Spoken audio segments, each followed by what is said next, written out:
there are a lot of people who are takers, who have a lot of clout, who have these amazing networks, who are very well known and liked in their spaces. You can define that as successful, but I would not define success so narrowly. If you go over to somebody's home and they have this beautiful big house with all the amenities and just a really beautiful looking house, you don't go in and say, wow, I love your plumbing, or wow, I love your wiring. You go in and you talk about the aesthetics of it. You talk about, wow, this is such a big and modern and beautiful place. Look at the wood accents, look at the metal accents. You cannot have room for takers. You have to, at best, optimize takers to become matchers. But even then, it's usually not worth it, in my opinion. When it comes to hiring, when you're trying to avoid hiring takers, listen to the kind of language that they use. When they talk about their accomplishments at another company, did they say that they did everything by themselves and that they didn't have any help?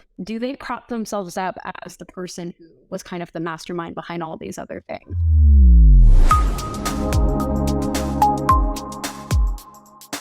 One of the reasons I was really excited to do this is when you think about sort of like founders and creators, most sort of fall into this bucket of I want to be creative and I want to work on just the stuff that I like, right? Whether it's like a creator or a founder building a multi-billion-dollar company, one of the sort of unsung things that isn't talked about is the operations part of it, which really like holds everything together. And you are one of the sort of like best operators I know in the context of everything that we did at On Deck, your work with Matt, who's been on the podcast.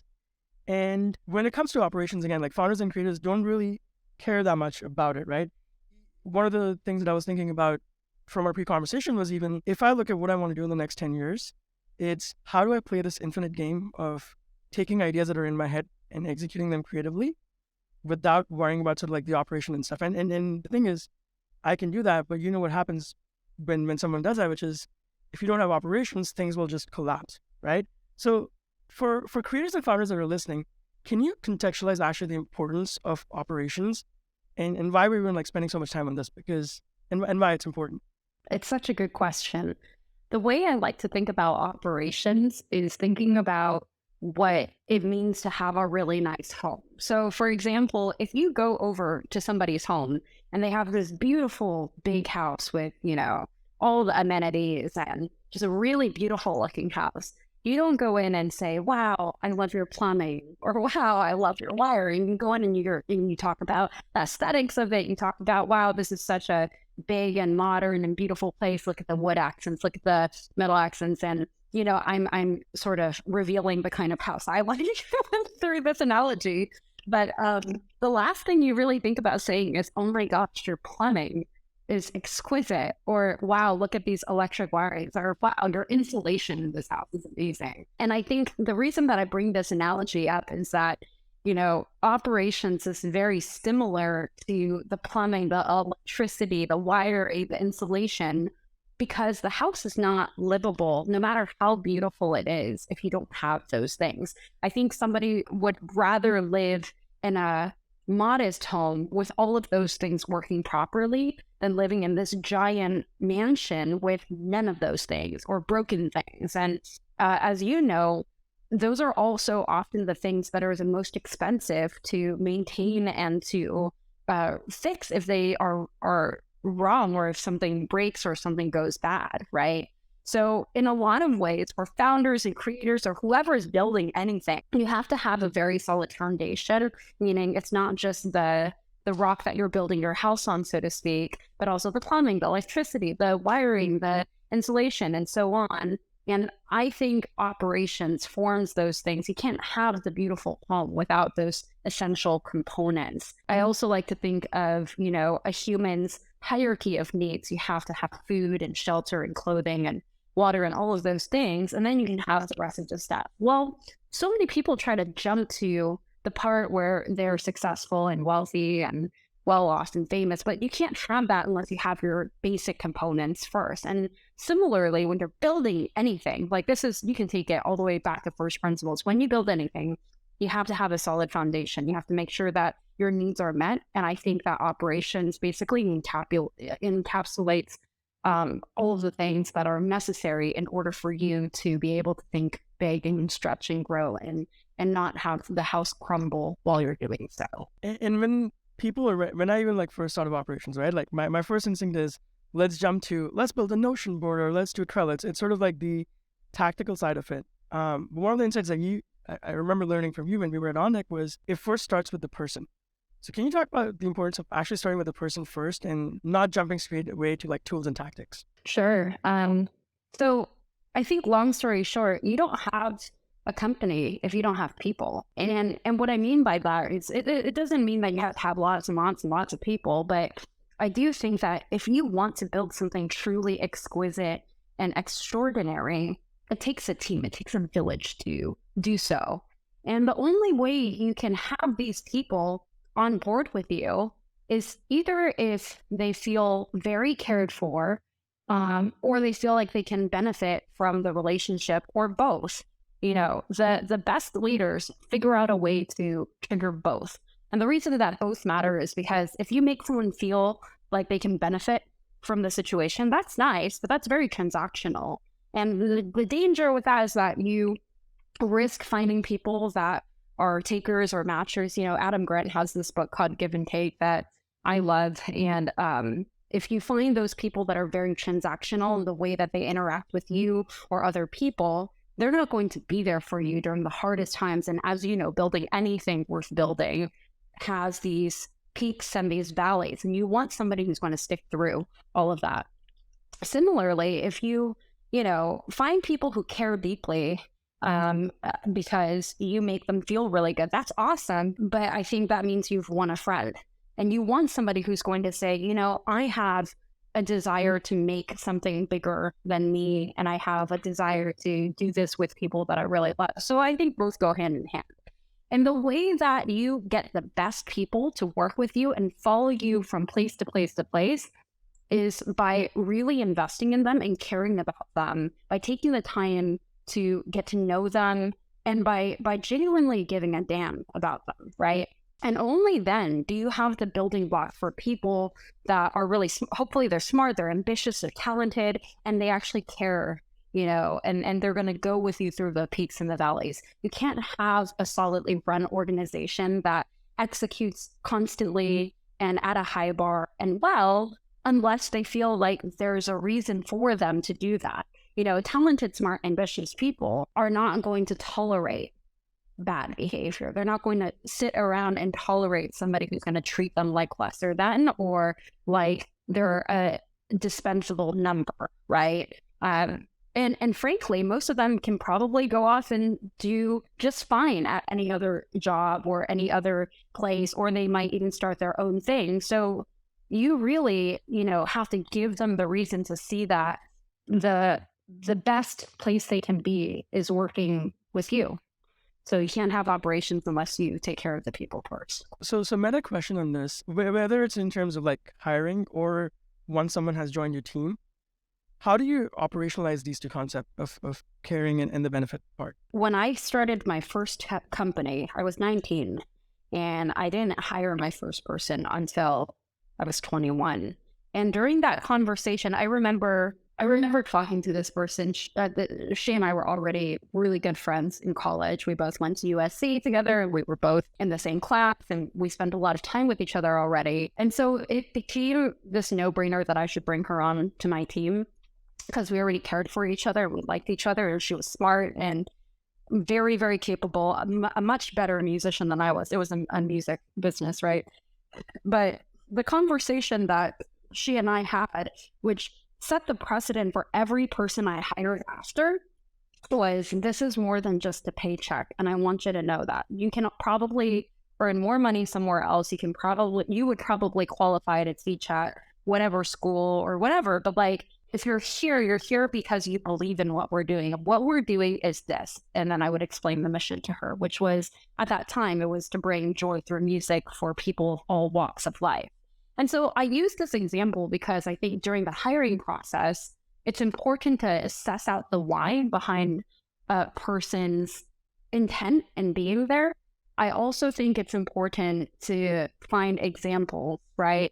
Like instead of them just telling you about how gung-ho they are on their mission, try to understand what is it that you are trying to build in your own company, whether you're a creator or you're a founder. what are those things that you care about? And then ask that person, to demonstrate a time where they really cared about something in the same way. That's one of the best ways you can find cultural fit. You can also do this during reference calls. So when I would do reference calls, I don't, just call and say, hey, tell me all the bad things that people had to say about this person, which, there are some people that do reference calls like that, and that's fine. It's a legitimate way of doing a reference call. But for me, what I want to know is, okay, if I care deeply about having a we, not me attitude at my company or whatever I'm building, I'm going to ask that person, can you think of a time that this person demonstrated this kind of character where they put that entire team above themselves, where they made an actually significant sacrifice for your team, right? Or tell me about a time where they were faced with a hard decision where they had the choice to either sacrifice for the rest of the team, for the greater good of the company or their team, or they chose to, do something that was to their advantage. And then I don't sway it, going one way or another. I don't frame it as a tell me about how they sacrifice. I just want to know, like, what did this person choose to do? And so those are some ways that you can suss out whether somebody is a really good fit for your culture, and that you're going to be able to build this kind of relationship with them during the hiring process. And then I'll share another story about what it looks like when you finally hire someone and you onboard them, right? I see the onboarding process is the most pivotal time, one of the most pivotal time for developing the relationship with this new employee or this new teammate, because you're just starting out this working relationship. Maybe you've been friends for a really long time, but when you start working with someone, it completely reframes and changes the relationship. There's a new aspect or a new element introduced to your relationship, which can be a really beautiful thing, right? And so I think availability is really important in the first 90 days. That's going to be the time that you're really building great connection with this person. And a couple of different ways I see this happening include offering a space where somebody feels like they can ask you a lot of questions, right? So one thing I would do is like in this particular example that I have in mind, and I'll share the story in a second, I had a asynchronous Slack channel with this person set up where he could just ask me any questions, any and all questions. And I would actually message him and say, what questions do you have for me today? And I could have set up a bot to do that, but it took me 2 seconds to do, right? Drop your questions in and I'm going to answer all of them by the end of the day, right? And then I can batch answer them. I also had them have an onboarding buddy. So in this case, there were already other people on the team. I would have been their onboarding buddy if I was the only person on the team, but they were able to go and ask these other people all the questions that they had. And then finally, when it came down to feedback, in this particular case, the person I'm thinking about, one of the best people I think I've ever hired in my career, my entire career. And he came up to me one day and said, am I doing enough? Right. And he had been on the team maybe for 2.5 weeks. And I remember just thinking, oh my gosh, I love this guy. Like he was like, I don't feel like I'm doing enough and I want to improve. Right. And that to me, that told me a couple of things. One, we have trust because he's coming to me and saying to his boss, to the person who has the power to hire or fire him, that he feels like he's not doing enough. Two, he wants to improve.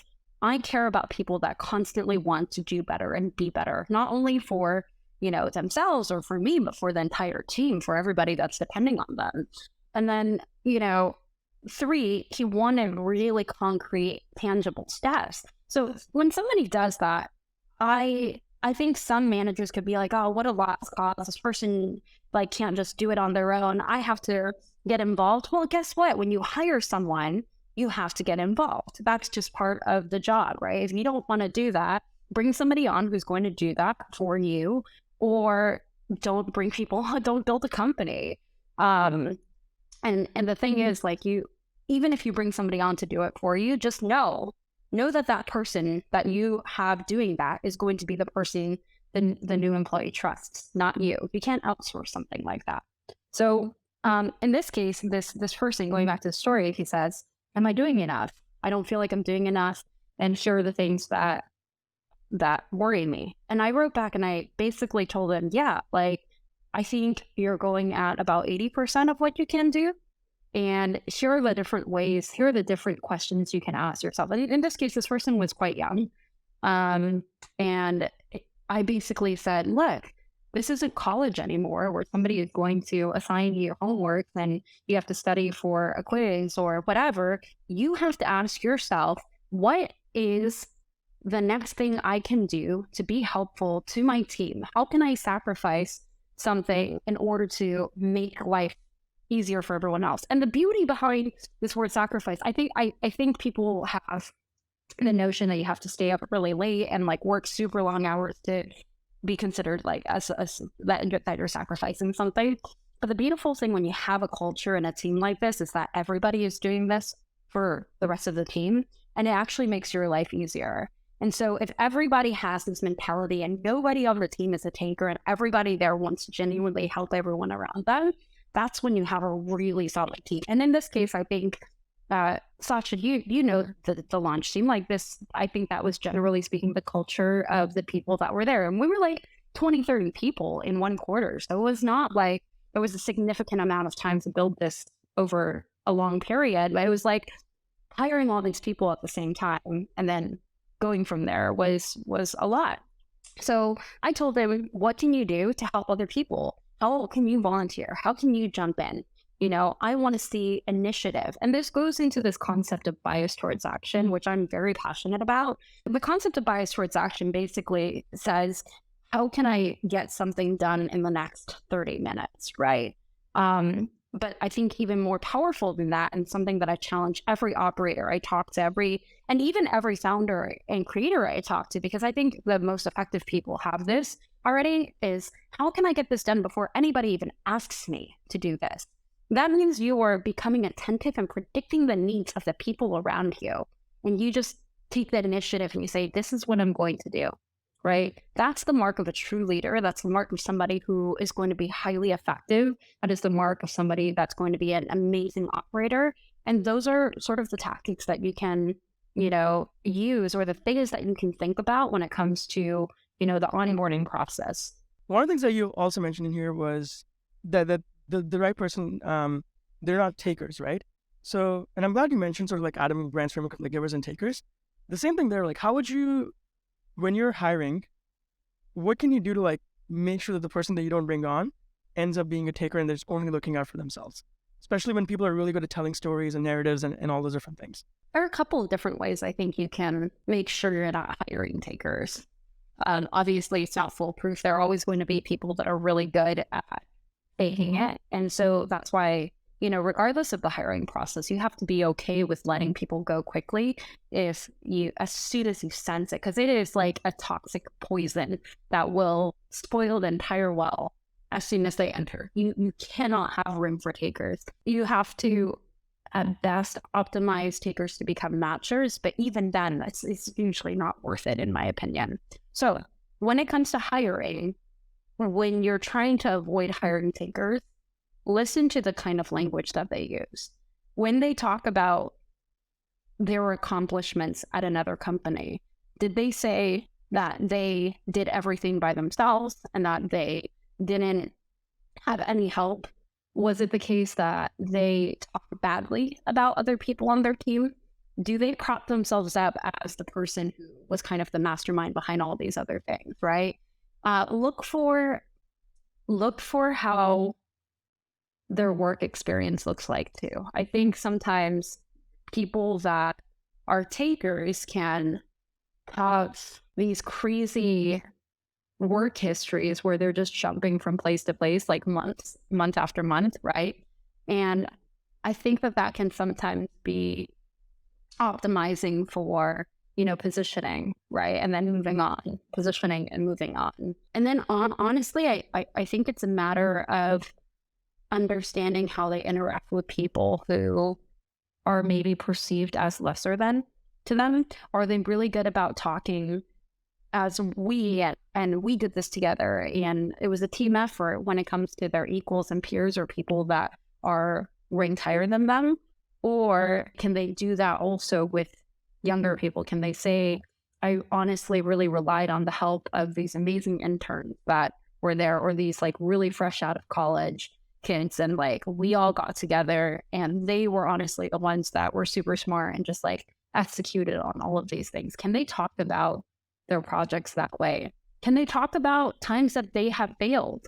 Like takers are awful at talking about failures because they don't want to admit that they've done something that, was not successful. Can they talk about it in a way that does not avert blame, that is not shameful? Can they approach it from a lens of curiosity? I think those are the main ones that I look for. And again, it's an art, not a science. If it was a science, we'd all be expert hirers, right? And there's a reason why recruiting agencies like make so much money. It's because there are people that specialize in looking for these kinds of behaviors. But I think the main thing is understanding how to listen to how somebody talks, and what kinds of conversations are they having with you? What kinds of questions do they have for you? That's another good one. So if you're a hiring manager, and by the end you say, what questions do you have for me? And they ask you about things like, if everything is very like financially motivated, or if everything is not very, if there aren't really any people oriented questions, I think those are all red flags. And you can see that I'm taking a lot of time to think about this, because obviously it's not so straight cut and it's not black and white, but this is such an important topic, right? Like we need to optimize for hiring amazing people that are givers rather than people that are just going to drain a company and then walk away. I think everybody can also have their own take on what a tinker and giver looks like, right? Like there are some companies that are optimized just for like growing really big, really fast, and then exiting, right? And that's fine. Like if you're going to be that kind of person, and if you yourself are a taker and you're okay with that, and you already know that, just know that that's the kind of culture you're building. There's no such thing as the right culture or a wrong culture. I'm giving all of this, input from my own point of view, which is that I never want to work at a company or build a company that is run by takers. But I think there's room for every type of person, right? It's just that's not the kind of company I'm interested in building.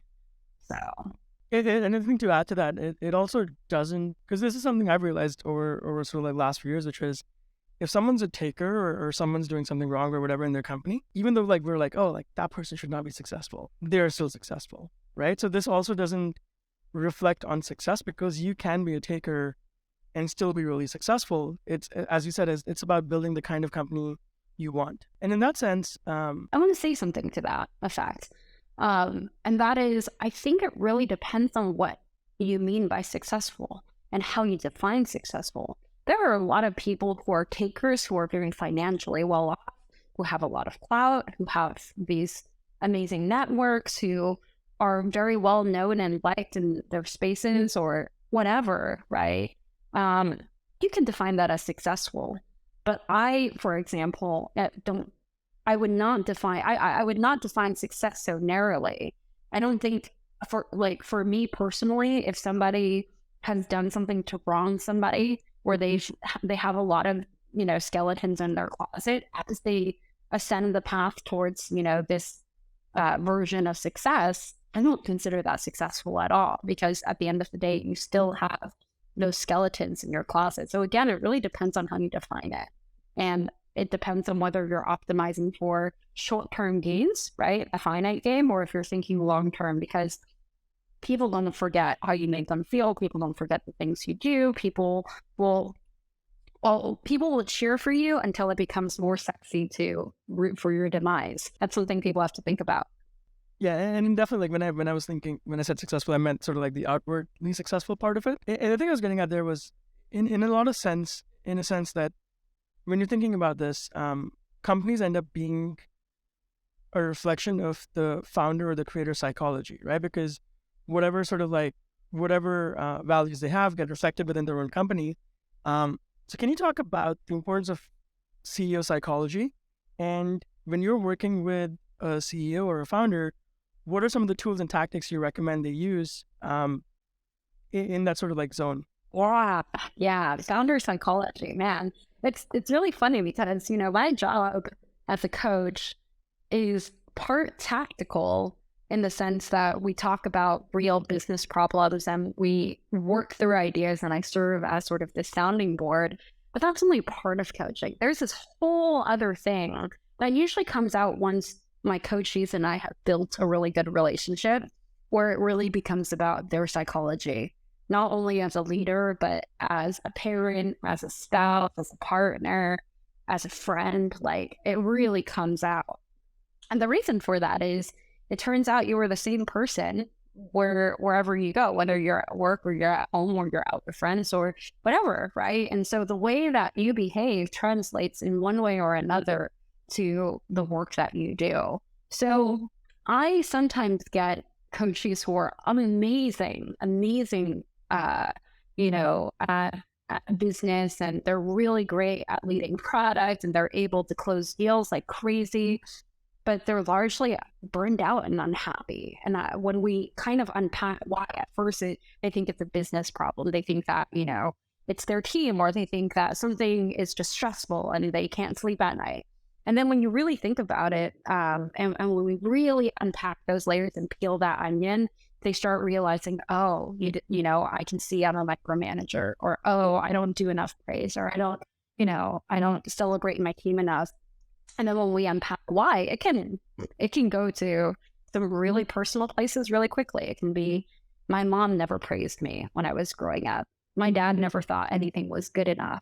My spouse thinks that I should make more money. Like, and there's so many other reasons why somebody will feel a certain way and therefore treat their team a certain way. So from a very tactical perspective, it's good for CEOs to be very aware of who they are and why they behave a certain way without being victim blamed, without saying, well, this stuff was done to me or that stuff was done to me, and I'm just a victim in this whole situation. Like that's not helpful.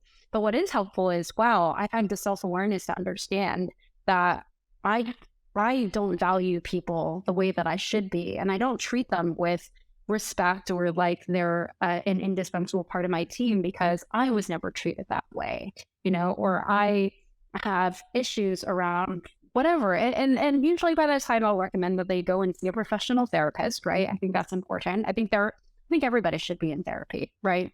But that's the first part of understanding your own psychology. And only when you understand your own psychology can you then help coach your team into understanding why they make certain decisions or why they behave a certain way. I had a teammate, a direct report, a while back, and this particular person was very misunderstood in the company, right? And they were super talented, right? Amazing at what they did. But I think this person struggled with relating to people, and as a result, it became really difficult for other people on the team to build a relationship with this person. So it was purely, business for a while. And this was not a coachee of mine. This is like an actual working relationship, right? So I started learning to build trust with this person. And I can't explain to a T, like a formula, how I did it, but a large part of building trust is really just making sure that person feels seen and understood. I think there's a lot of talk around people feeling heard, and I think feeling heard is wonderful and it's super essential and necessary. But I also think it's important for people to be seen. What does that mean? Oh, it means that there's no reason outside of seeing them to make them feel seen. For feeling heard, like there is the benefit of you knowing that that's going to make them trust you more, and it helps you understand them deeper, and it makes them feel good. But being seen is something completely different, where when you see someone, you see them for who they are, and you don't judge them, and you don't try to manipulate, who they are or what they said or anything. You just see them for who they are. And I made this person feel very seen. And slowly but surely, as I extended my vulnerabilities, as I extended my imperfections as a leader, this person also started opening up to me. And then I was like, oh, this is so clear as to why this person is not, it's not trusting of other people. This person's been wronged many times in the past. This person's been, gone through the gauntlet and through hell and back, both in their work life and their professional, and in their personal life. So having this understanding helped me cultivate trust. And guess what? When you cultivate trust with one person, when this closed up person cultivates trust with one person on the team, the likelihood, especially as a leader, the likelihood that they feel more willing to build trust and relationship with everybody else on their team grows significantly. Also, this person, for the amazing work that they were doing before, performance just went up even more. And I just didn't even think that was possible. But this person outperformed as a result and felt safe to do so. So again, I think you understanding yourself and your psychology is the prerequisite in order for you to help other people on your team. And nobody wants to take advice from the asshole who doesn't understand themselves. They just go, oh, you're just like trying to diagnose me and you're trying to make me feel like there's something wrong with me, but you're not even aware of your own shortcomings. And so for any creator, like even for any creator or any founder, even with creators, like you have an audience and your audience will only listen to you and follow you if they feel like you're very in touch with who you are and if you're authentic and genuine. If you come across as this like fake Instagram person, content creator who just wants to sell a bunch of shit, nobody wants to listen to you. So you have to understand yourself first so that you can connect with your audience in a genuinely authentic way so that they can also feel like they're involved in your life and they can also share their life with you. And that's what, forget the woo-woo fuzzies, like that's just a smart business move to make. And I love that you mentioned sort of like going to therapy. One of my favorite stories actually around this is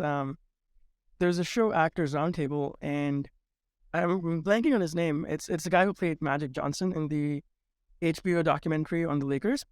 And he's sitting there with like Samuel L. Jackson and a few other actors. And he said something so insightful. He was like, yeah, I realized when the show was going to come out, I knew I was going to be famous, but I don't know how to deal with fame. So what I did was I just went to a therapist and started talking about it and like learned how to do all of these things. And you have this moment where Samuel L. Jackson, right, who's like one of the biggest actors in the world, just looks at him and goes, wait, so hold on. You didn't know how to deal with fame, so you just went to a therapist and you were like, I'll learn how to deal with fame? He goes, yeah. And Samuel L. Jackson just looks at him and goes, that's fucking smart. Like, he was just like, this is such a smart thing. And it was just like such a great moment of like, oh yeah, like these are all these things that like and especially creators, right? Like when you become famous, you have no idea how to deal with that. And so therapy definitely is a great tool. Are there other tools that you recommend to people besides that? Tools or modalities or different kinds of coaching or books or whatever? I mean, the hindsight is always 2020. So if those are you who are listening and not yet famous, go and find your group of like really genuine friends first that are there for you.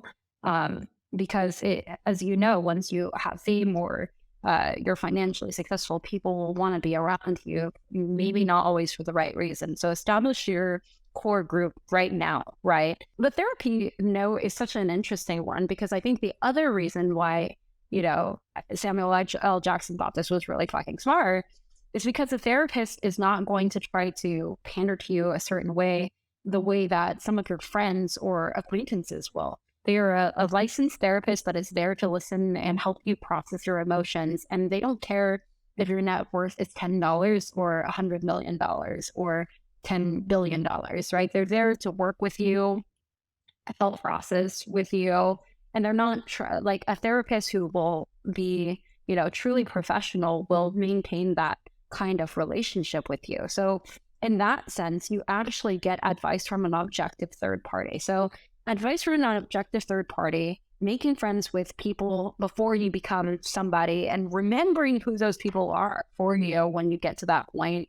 Two really amazing things, but those are external. The third thing you can do is internal, which is, again, self-awareness and mindfulness practices.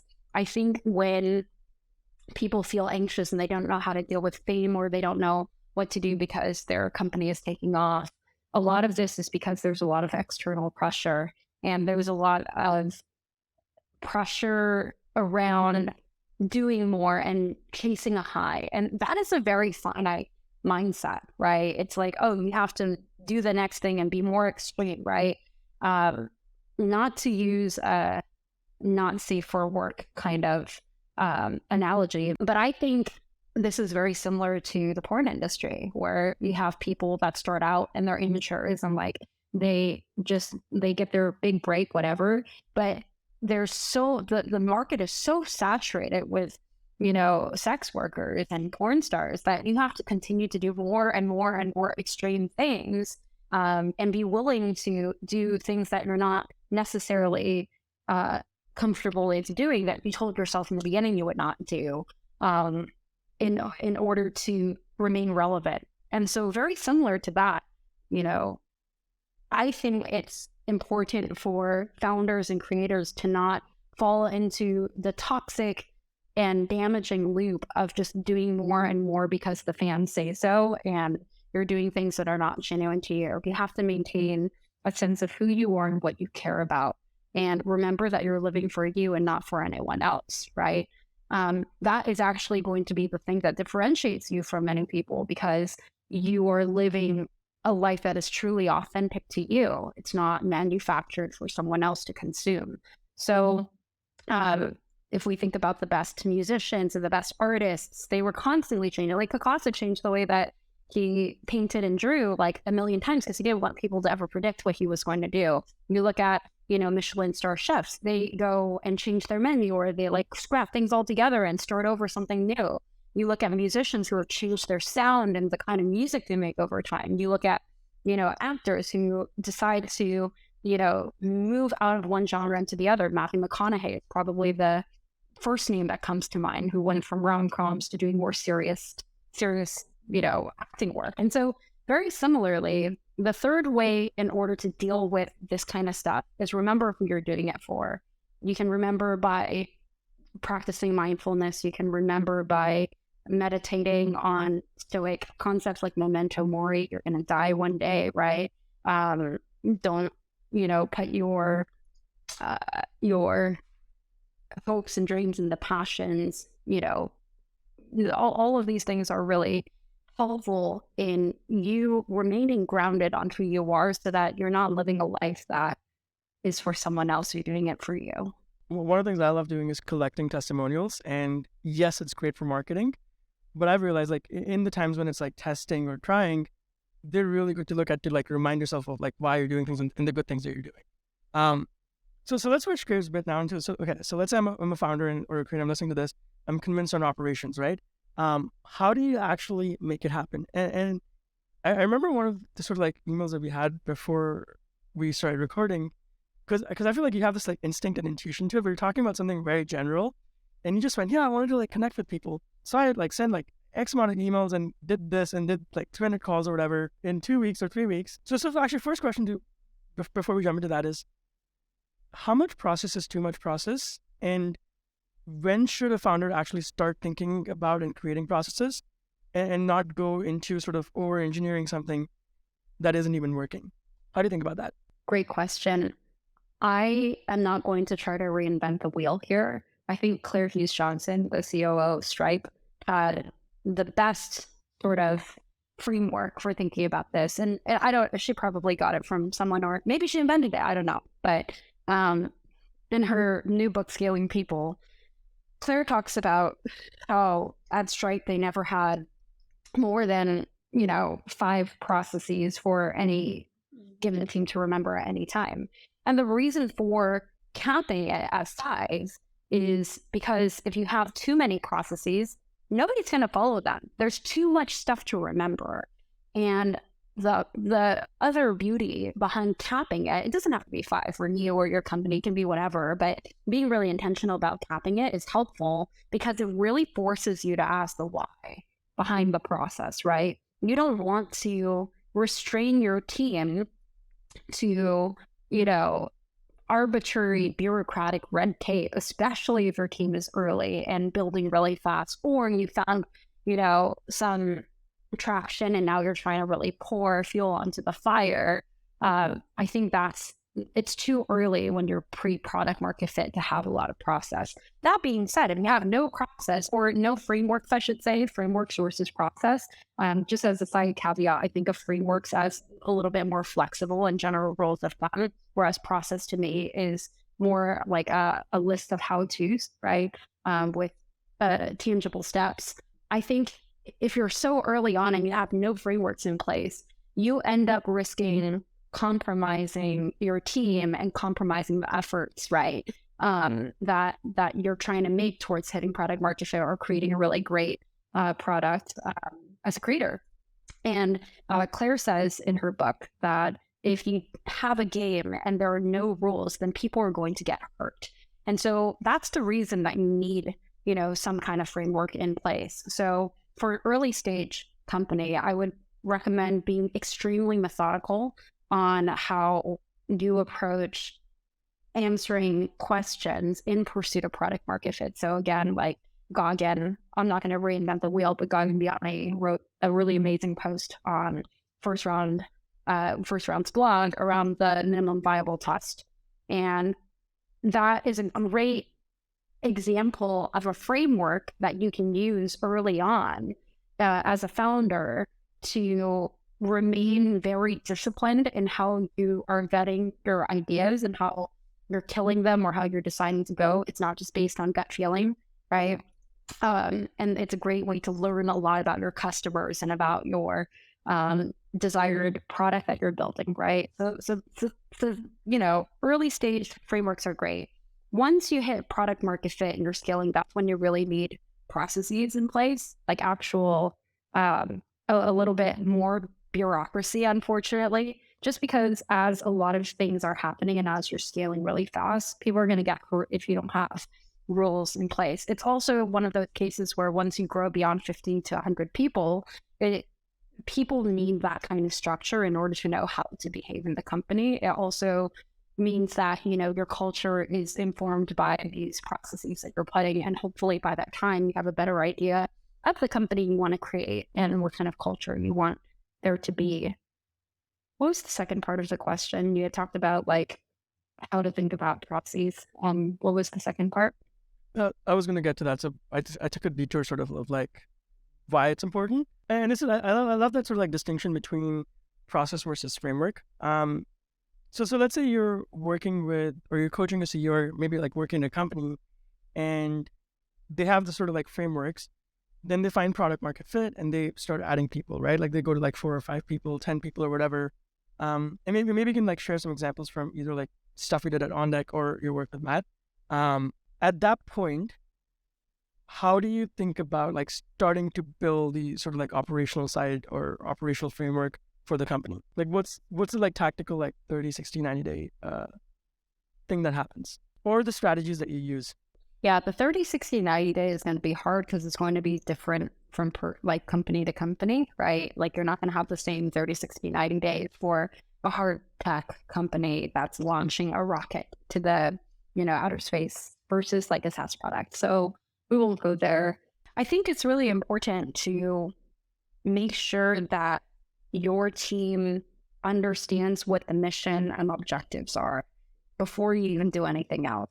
In order for people to know how to behave and where to inject process, you have to know what your mission is. If you're trying to add process before you understand what your mission is, like it's not going to work. The example I'll give is from our time at On Deck, right? We had a vision of creating the next, Stanford in the cloud, or democratizing access to education / community and network, regardless of where you lived.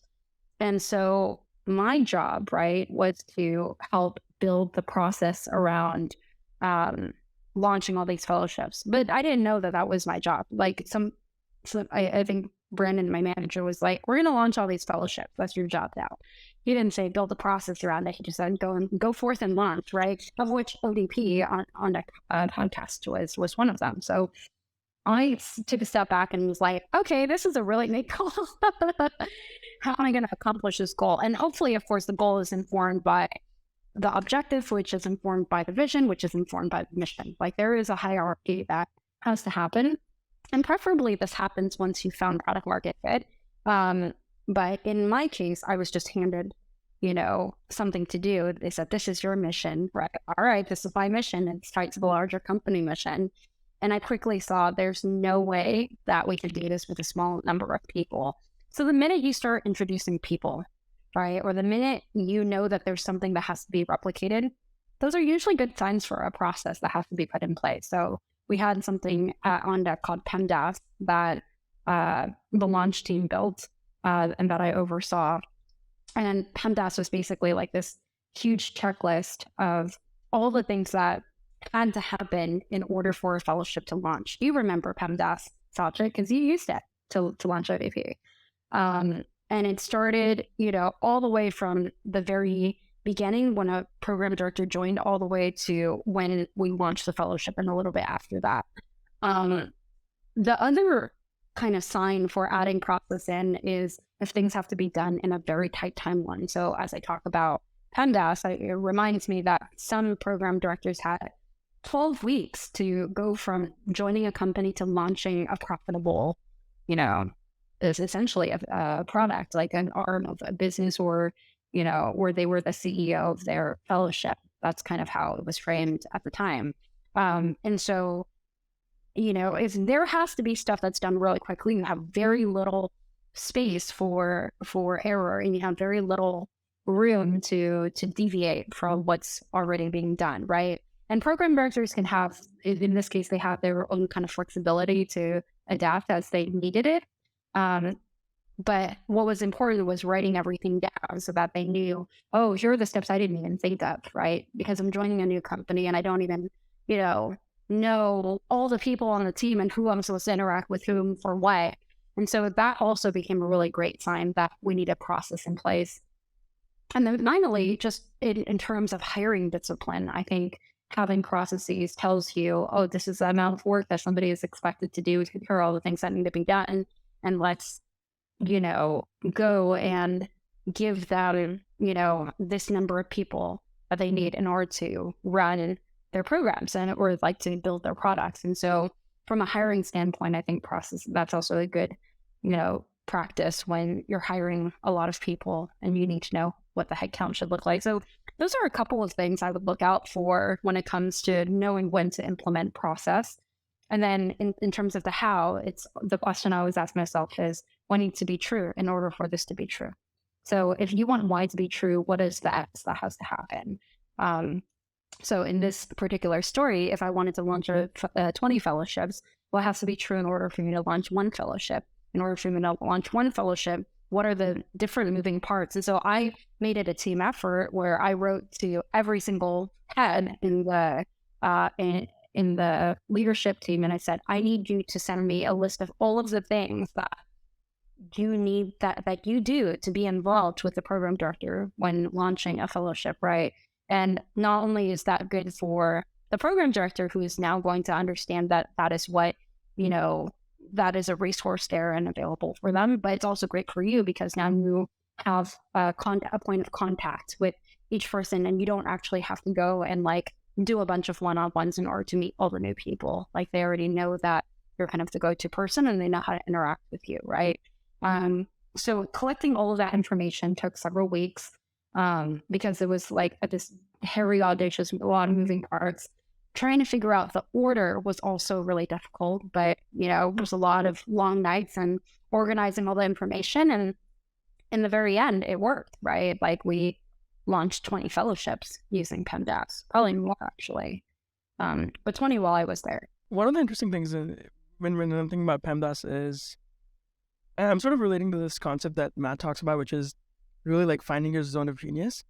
And it was really interesting to see how sort of PDs adapted the process to what was either their zone of genius or what they were bringing into the fellowship, right? For example, what I'm thinking about is, let's say KP, for example, with ODNZ, the No Code Fellowship, he was just really great at community and he brought that into it, right? Candice, with Climate, had the operational experience. And so she was really able to operate well.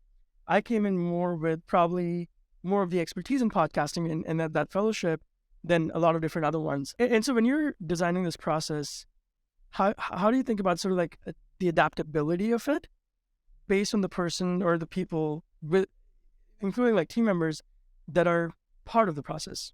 Yeah, what a great question. I think that's why, again, I'm going to relate this to what I said before, where it takes people on your team in order to have a viable product, right? Or to have a viable business or a company or startup.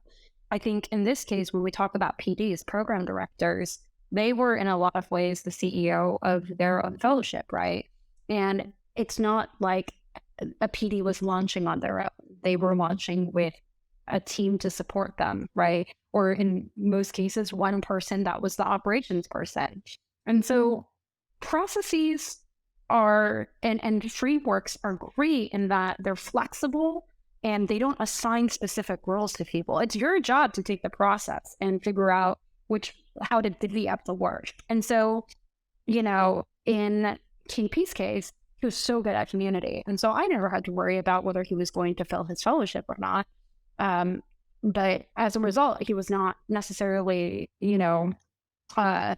didn't love doing the operations parts. And so he was like, Gina, you do it. And then whoever, like my ops person is Chanel in this case, who is just a beast of an operator and great at community and great at everything. Like she's just amazing and so talented. Like that was a great fit, right? For them to build together. And then for you brought in the expertise side of it, and you also had some community that you brought in as well.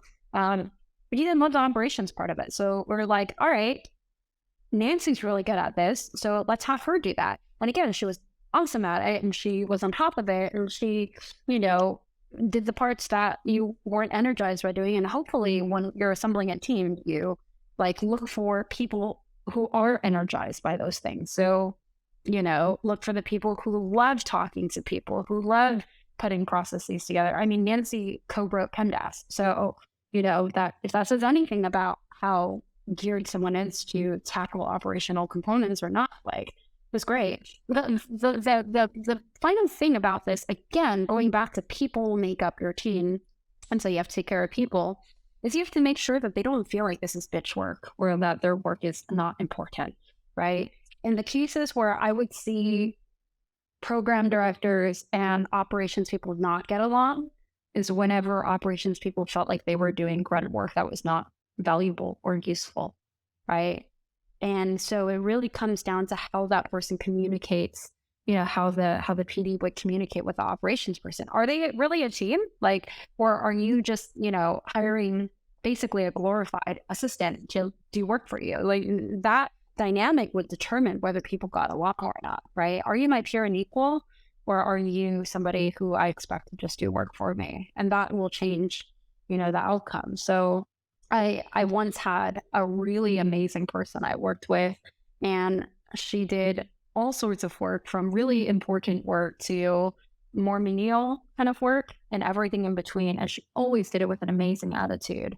And I remember asking her, why, like, do you love doing all of this? And she was like, I love doing probably about 85% of the work that I do. And especially when it's hard and challenging work. But, for the rest of it, I have a good attitude about it because I know it has to be done.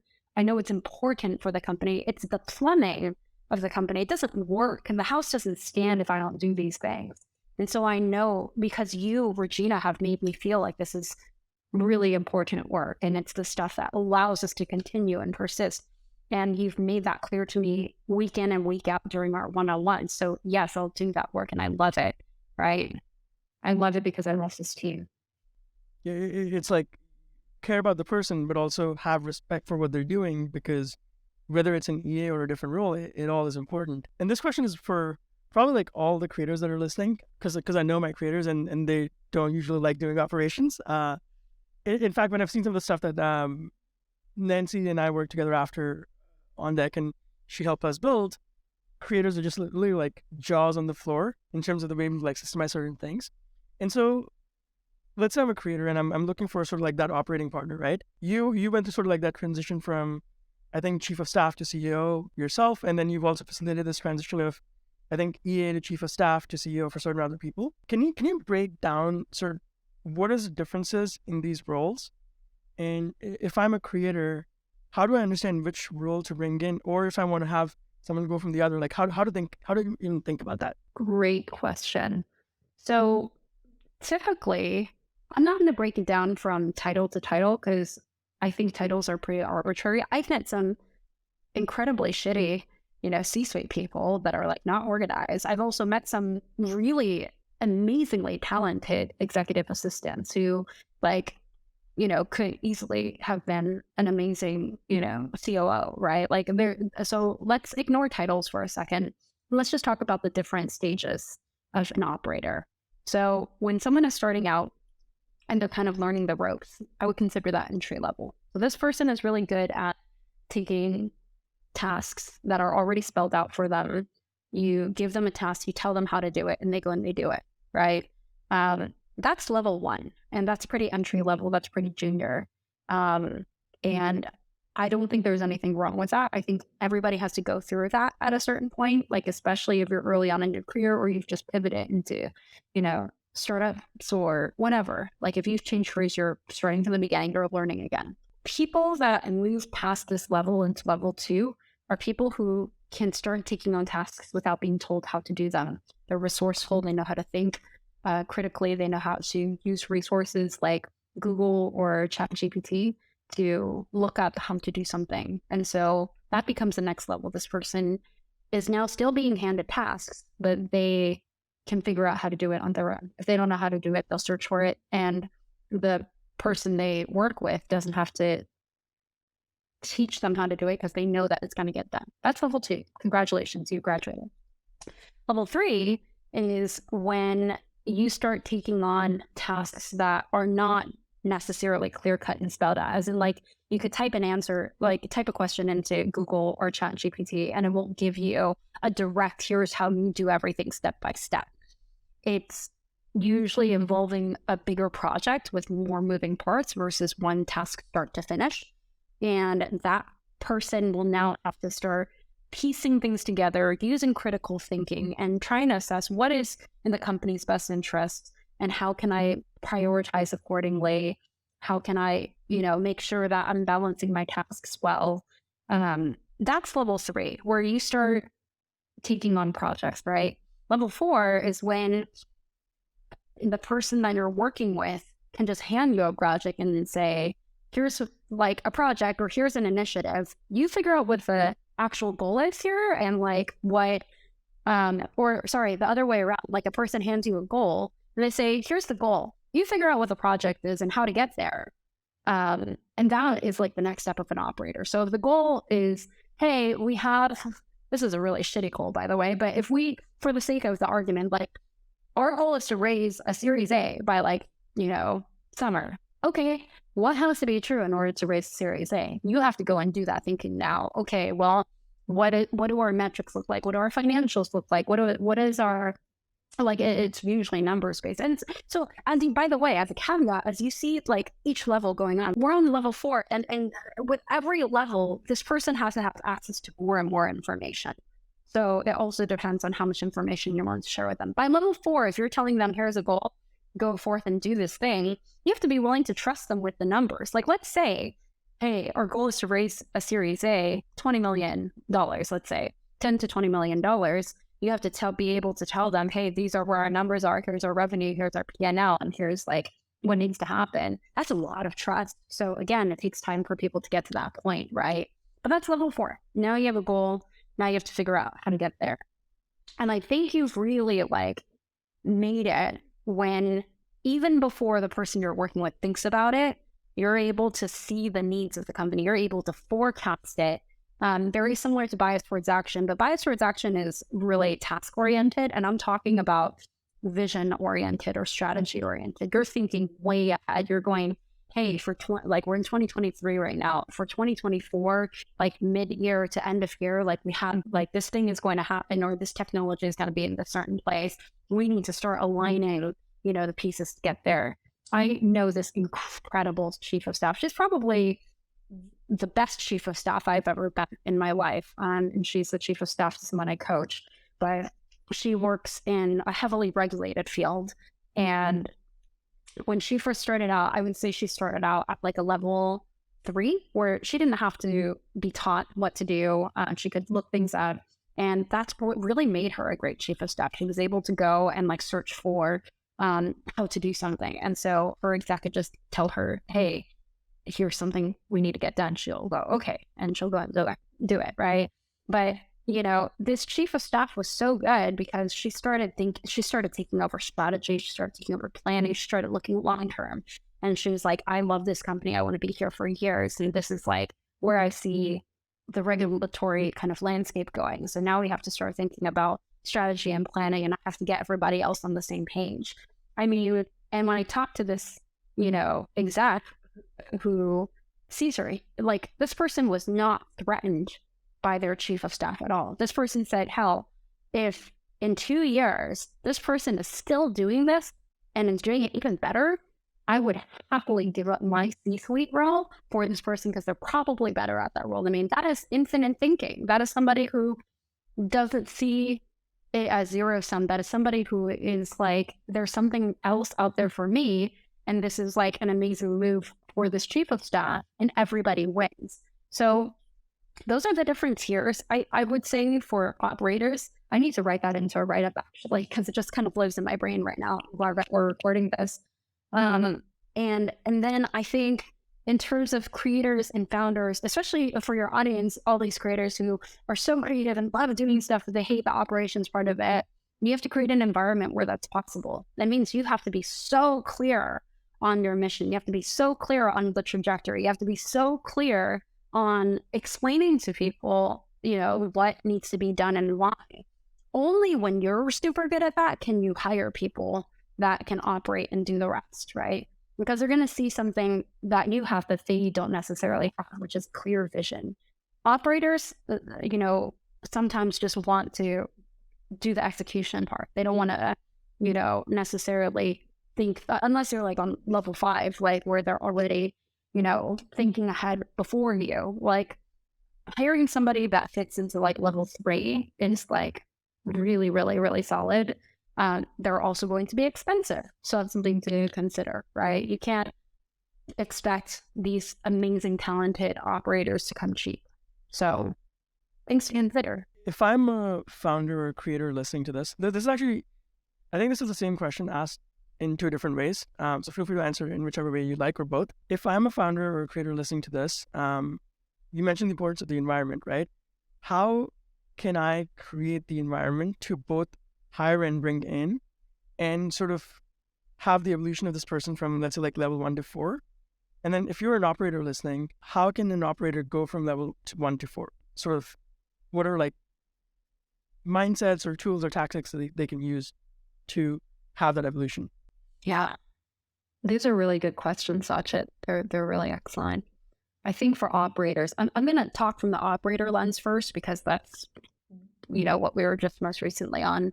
Operators need to have a constantly turned on learning mindset. They have to be willing to learn anything and everything. They have to not be afraid of not knowing something, because the only way you get better is if you learn, right? And I have seen operators learn how to, create, look over legal documents, send out all sorts of do financial stuff, financial projections. I've seen them learn how to do inventory management, like logistics and everything in between. It is the best job to have if you want to learn how a company is really running, right? And so you have to constantly have an operator's mindset and a learning mindset. You cannot ever, allow your fear of not knowing how to do something bar you from learning how to do it. Learner's mindset is number 1.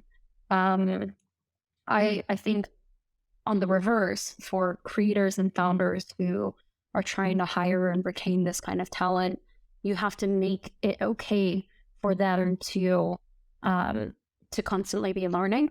I think with every operator I've ever worked with, I have done my very best to try and remind them, hey, you're not perfect, and I don't expect perfection. I expect hard work and persistence, right? I don't expect you to already show up knowing everything, but you hopefully will not make the same mistake twice. You will hopefully be curious and always be willing to dive into things to learn new stuff. And the most important thing, even beyond what I just said, the most important thing for a trader or a founder to do is take interest in your operators. Help them learn, right? If you can help them learn, guess what? You don't have to do it. Like, they're already going to feel great learning and doing more. And you get to assist them. So the best execs I've ever worked with, both in a working capacity and a coaching capacity, have genuinely invested in their operators. They go, hey, how can I help you learn? How can I, leverage my network to help you succeed? And there has to be this infinite mindset of positive sum where you're not thinking, oh, if this person learns all these things, they're going to leave and start a copycat of whatever I'm doing. Like, that's not the point here. The point is, if you treat someone right and you invest in them and you make sure they're not a taker, you're going to end up so much better off. You're going to have a great, amazing relationship with this person.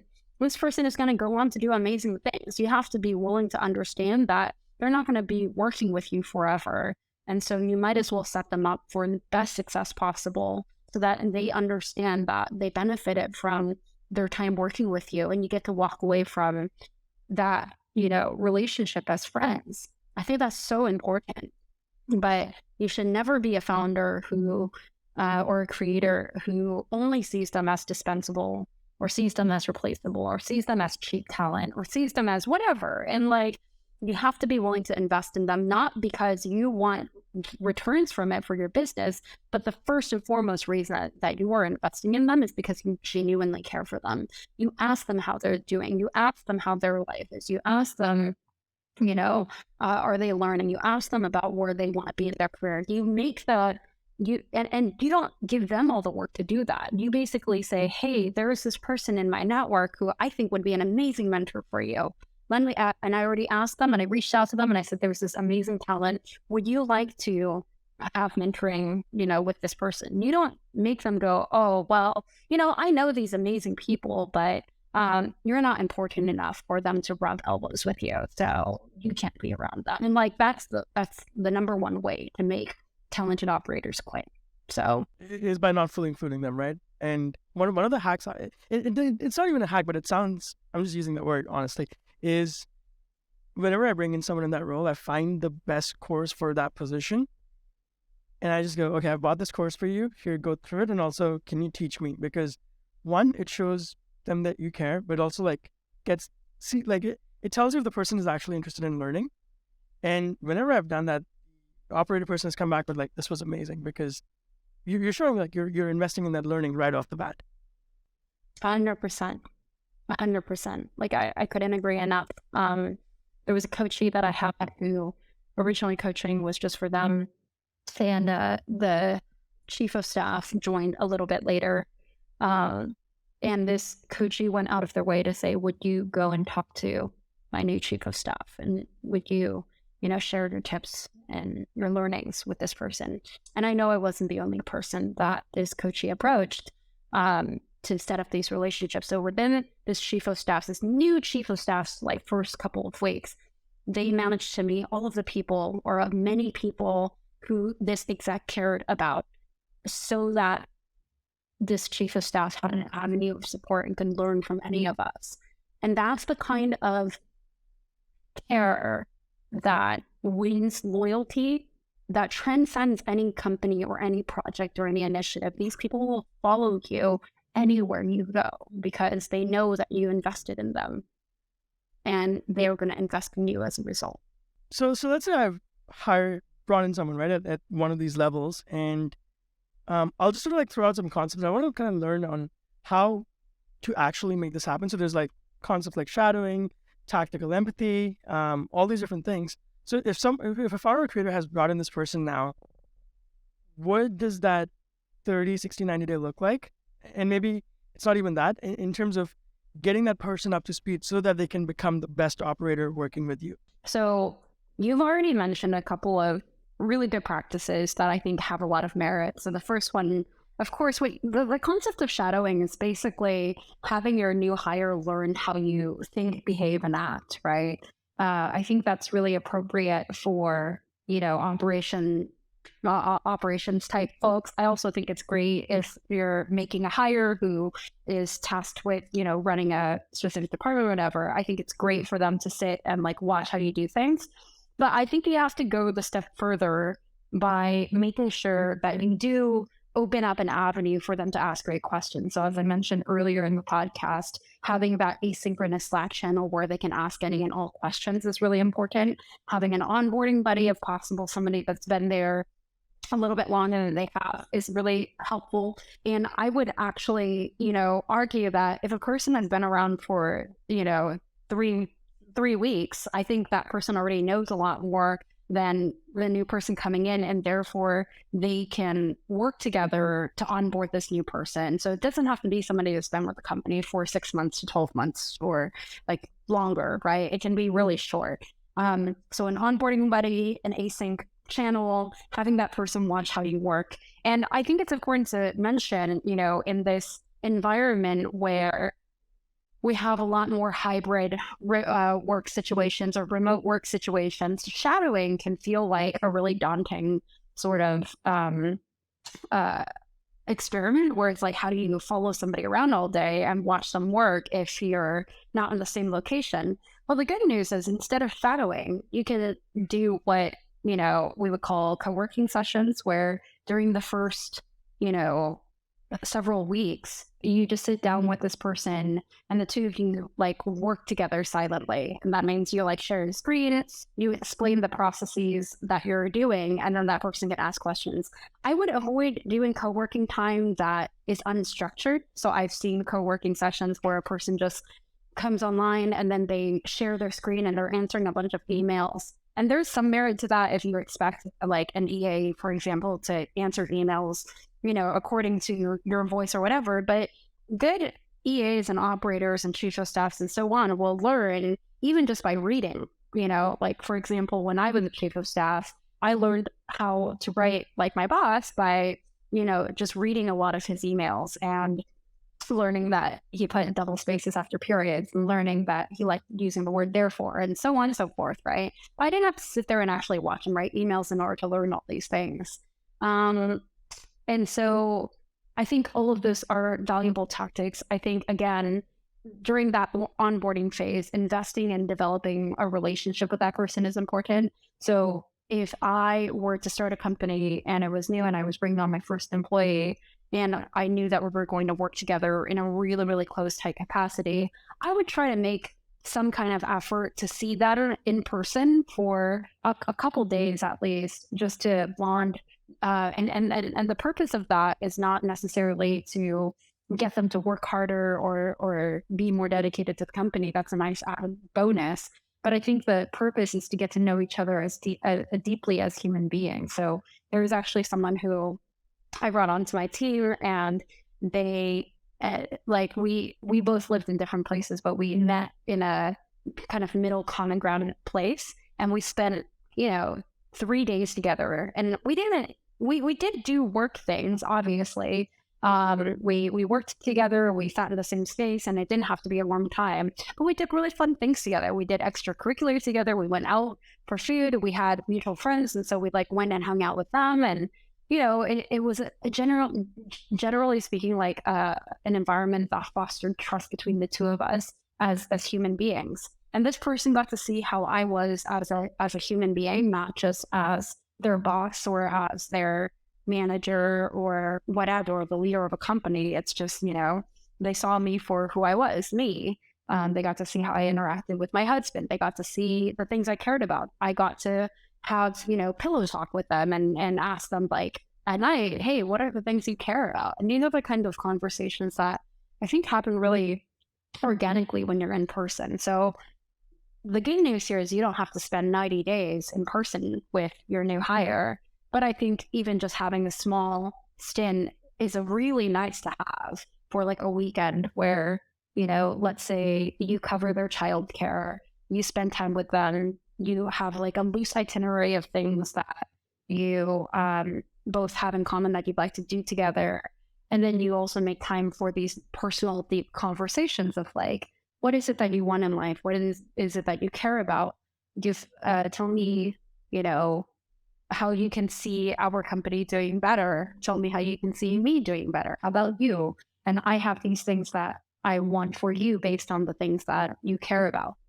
That's how I would approach onboarding. And yes, it's time intensive. Yes, you have to give a shit. Yes, it's a lot of work, and it's a lot easier if there's like this like magic wand that you can wave and say, do this thing. And all of a sudden, all of your direct reports will be fantastic and amazing.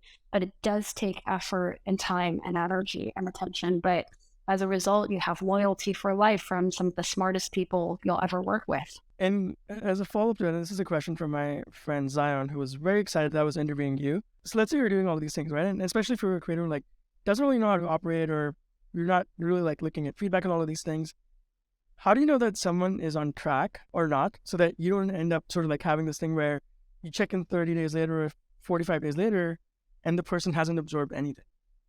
So what does that sort of like feedback cycle look like? Yeah, that's why touch points are really important early on.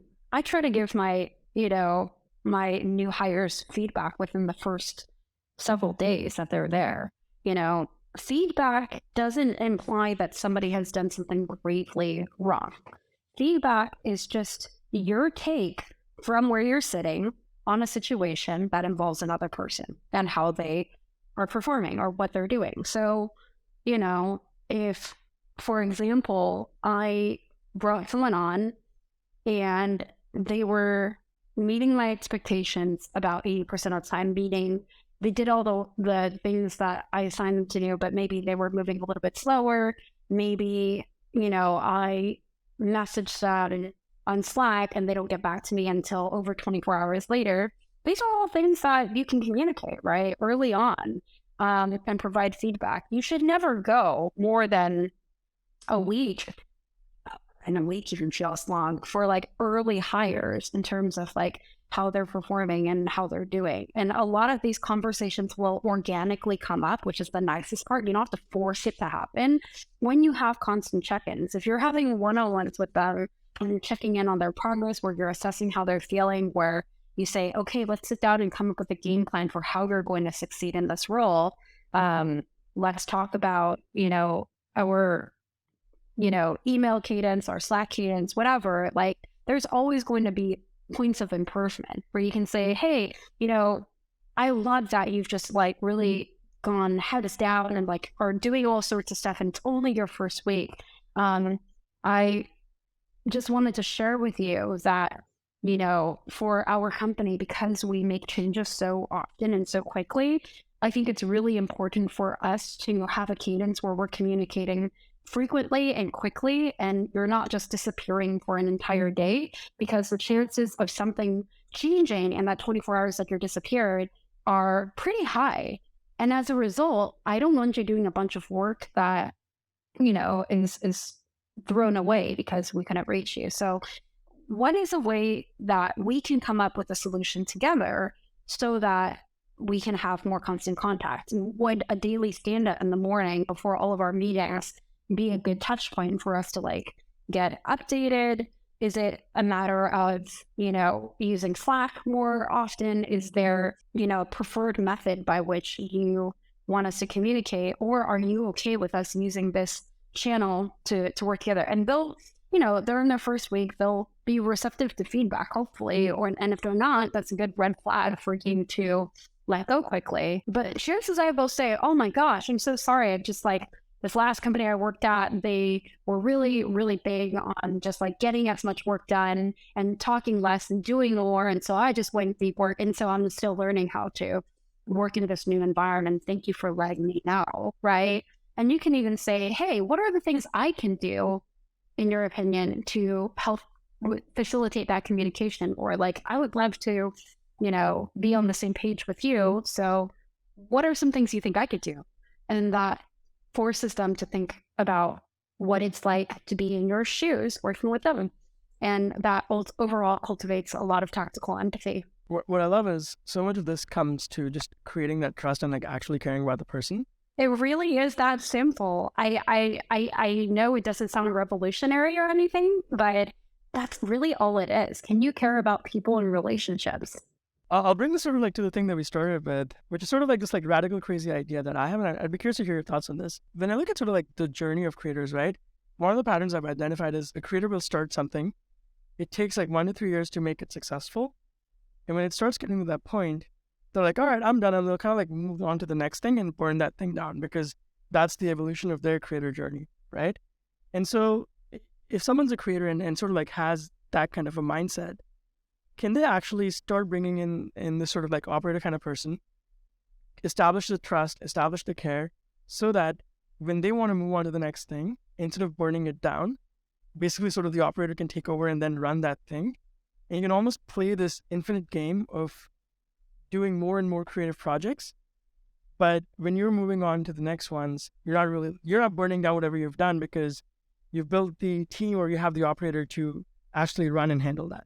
100%. I mean, my first business is still running to this day because I did that, right? I started it in 2012 and I passed it on to my former employees in 2019. I sold it to them in this case because I thought to myself, do I want to still be attached to this, or is it possible for me to completely let go in order to start my new thing? Because in this case, I was moving from completely different career into a new sector, right? I think the idea of creators starting something, building it out, making it amazing and moving on to something else is common. And I think the approach by which what you choose to do with this thing you've already started and is now successful depends on the reason for you moving on. Sometimes creators move on because they feel like that's the end of that chapter and they're ready to just part ways with it. In which case, great. Like, go and find someone to micro acquire it, or bring someone on who is an amazing, trusted person. It's basically like when you're a startup founder and you have a new CEO come and take charge and you become the chairman or the chairwoman of your company. Like, that's totally fine. If the idea though is that you want to move on to something else and that you don't like, you feel like that stint was a good run for what it was and now you're ready to move on, I don't think there's any shame in shutting something down either.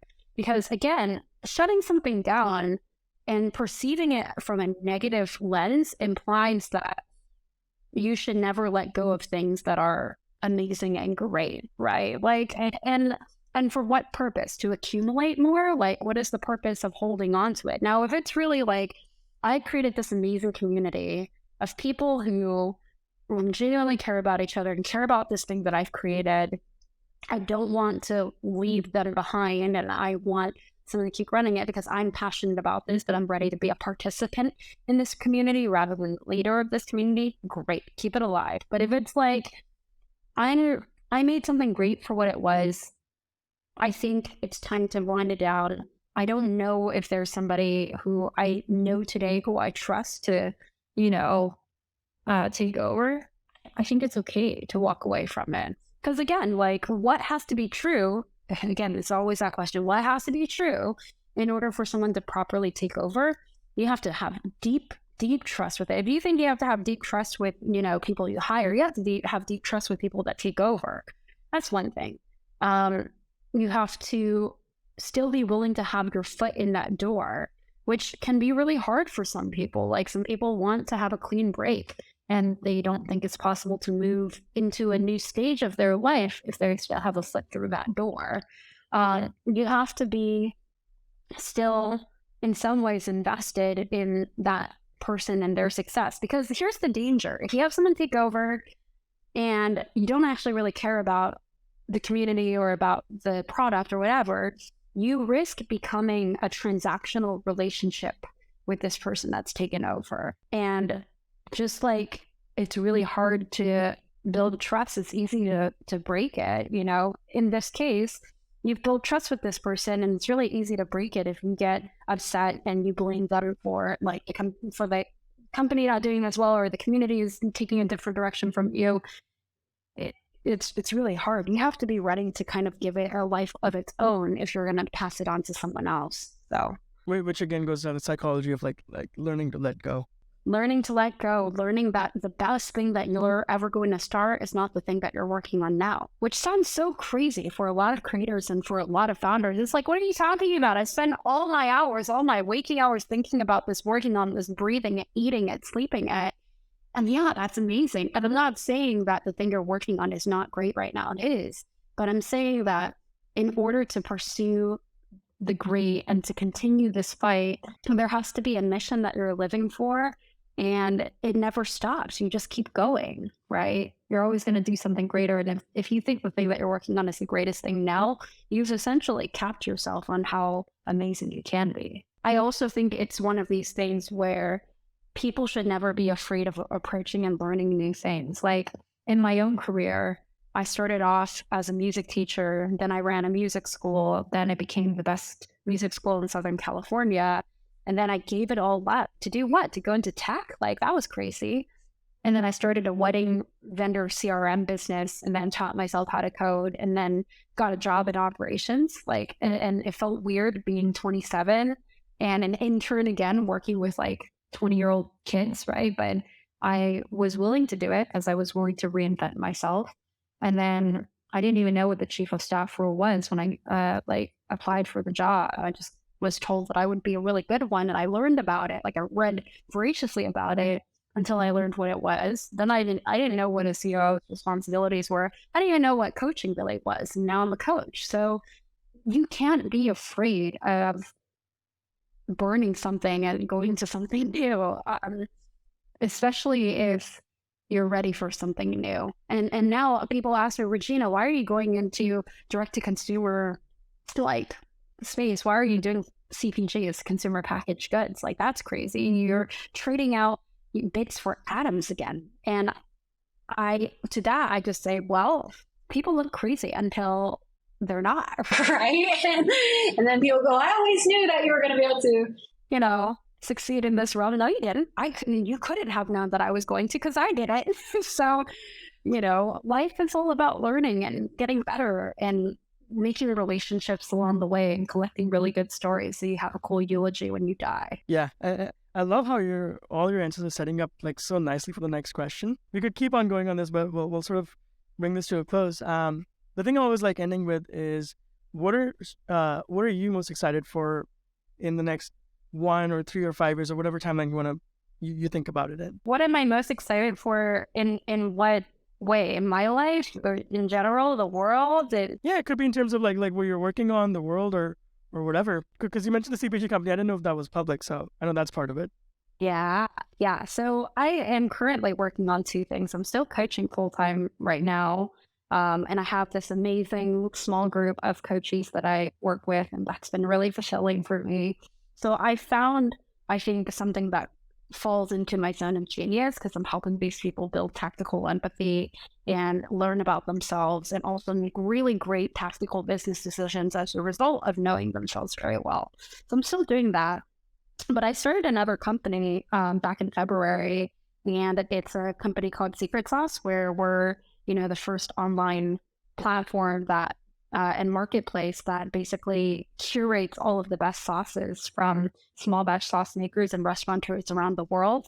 And we send sauce boxes to our users based on their taste palette and their dietary needs and their cooking styles. And this has nothing to do with any job that I've ever had in my life, right? Like I grew up in the restaurant industry. Like my father worked in hospitality and he was a busboy and then a server and eventually started his own Vietnamese restaurant in Redwood City. And so that's the extent of, restaurateur kind of life that I've had. But I found a question in that got me curious, which is why, I'm excited to be a founder again. And people are like, wait, what do you mean you're going into food and beverage and consumer packaged goods? You don't even know anything about it. And that's the thing with operators, we are constantly learning. We're constantly exposing ourselves to something new. We don't need to stick to what we know. And in fact, like the best operators crave learning new things because it means that they're doing better and they're becoming better. And with that, like, what am I excited about? Like the internet, I know the internet of things was invented so long ago, but the internet gives us access to just it's a crazy amount of information, but you can get, the equivalent of, several bachelor's degrees just by going online and reading and listening to podcasts like yours, Sachit, and like consuming creator economy stuff. Like I just is so crazy to me that, we live in this day and age where anything is possible because you can just constantly teach yourself. You can reinvent yourself. If you don't like your career, you don't like your life now, you can start over. And I understand also that this is an incredibly privileged thing to say. There are some people that don't have the luxury of like spending all day listening and learning and doing things and consuming stuff. I understand that. But I also think, by and large, for most people that are listening to this podcast, you have the ability, like you've probably listened to an hour-long podcast at this point. Like you could be doing anything, but you're learning, right? And that's really amazing to me. So going back to secret sauce, I'm excited to go into a completely new field and see what I can build here and then see what I can build after that. I'm excited for that. I just turned 30 recently. And so I'm excited to hopefully become a mom in the next couple of years. Like I'm at the stage in my life right now where parenthood is exciting of a thought, and I'd like to see where that takes me. It again, like I don't know how to be a mom, and I don't know what that's like or anything, but I'm excited to learn about that. And again, like that kind of goes to human resilience and human knowledge. Like there's so many things that we do throughout our lives that are kind of forced upon us because of one reason or another, but we've always come out on the other side of it. If you're listening to this, you are alive and you've survived stuff. That's really cool to me. In the startup space, I mean, gosh, like everybody is talking about ChatGPT, but really, like, I just think having access to all of this information is one thing. And then having access to information that is organized in a way that makes coherent sense is like something else. So I'm really excited to see how technology can enable us to make connections across different disciplines that we've never been able to make before.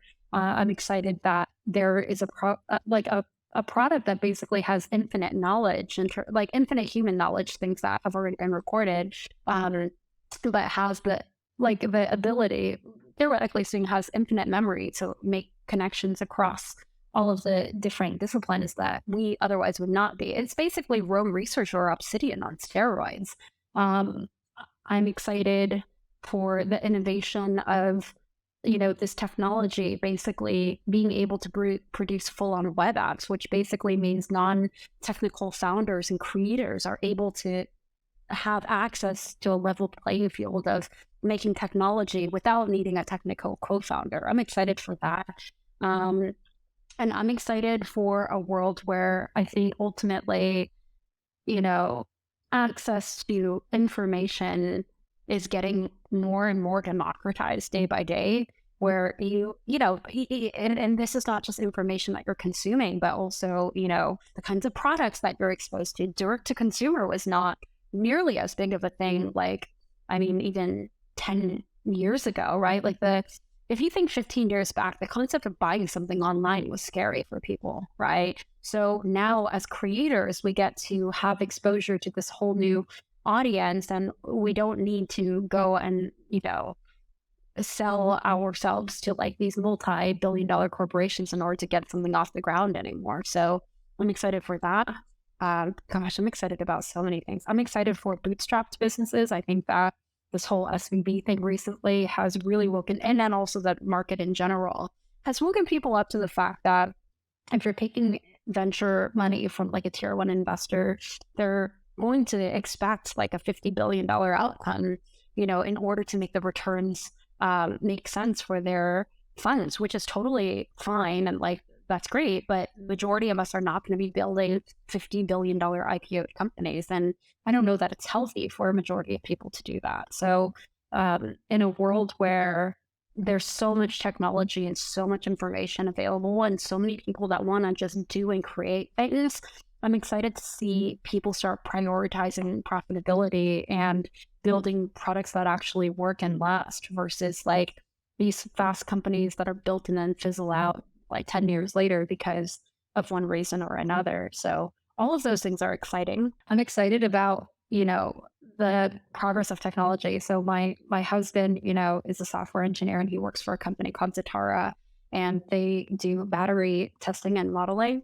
And in a world where, climate change is very real and we are going to have to pursue renewables with much more urgency, I'm excited to see technology come about where it makes all of this possible. So with, batteries, we have the risk of things exploding or not doing well under certain pressures or environments. And so the company that my husband works for basically is able to model like what happens over a battery's life cycle. And I think as we have these kinds of innovations, like it makes having renewables more and more efficient and more safe.